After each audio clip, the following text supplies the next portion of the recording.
The last text. I keep replaying that night in my head. My sister Sarah had always been the cautious one, double-checking locks, installing security cameras, the whole 9 yards. That's why her last text haunts me so much. 11:42 p.m. Someone's in the house. I called the police immediately, giving them her address while my hands shook. They arrived within minutes, but the house was empty. Her phone lay on the kitchen counter, still unlocked. No signs of forced entry, no struggle, just emptiness. Then came the gut punch.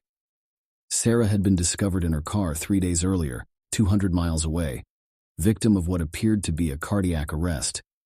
She was pronounced dead on scene. Her body was already at Morton's funeral home.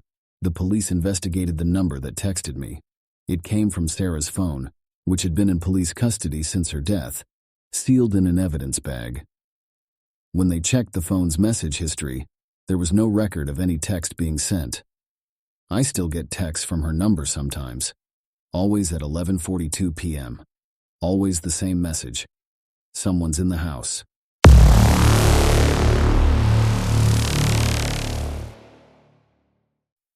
Mirror image. It started with a blink, just a tiny desynchronization, my reflection's eyes closing a fraction of a second after mine. I thought I was tired, seeing things. Then it happened again, and again. The smile began 3 days later, a subtle curl of the lips when mine were straight, a flash of teeth when I was frowning. Now it won't stop grinning, a rictus of gleaming white that stretches too wide for any human face.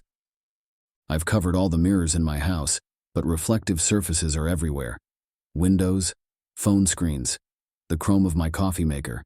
In each one, it watches, waiting, growing stronger. Last night, I swear I saw its hand press against the bathroom mirror, fingers splaying out against the glass from the other side. This morning, there were smudges on my side of the mirror. I'm writing this as a warning. Don't look too closely at your reflection. Don't trust it when it moves wrong. And if it starts to smile, run.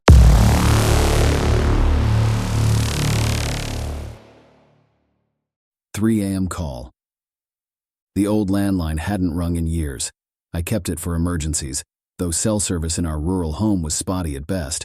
When it shrieked to life at 3 a.m., the sound nearly stopped my heart. "Hi, Grandma," my daughter's voice chirped through the receiver. My blood ran cold. Emily was supposed to be asleep in her room upstairs, and my mother, her grandmother, had passed away 5 years ago. I ran to Emily's room, phone still clutched to my ear. Through the receiver, I could hear her continuing to speak. "I miss you, Grandma." "Yes, Mommy's taking good care of me." Emily's bed was empty. The voice on the phone changed then, becoming older, familiar in a way that made my spine tingle. "She's with me now," my mother's voice whispered. She was so lonely without her grandma. We found Emily's body 3 days later in the old well behind my mother's abandoned house. She was wearing the same dress we buried my mother in. The landline still rings sometimes at 3 a.m. I don't answer anymore, but I can hear them both laughing on the answering machine.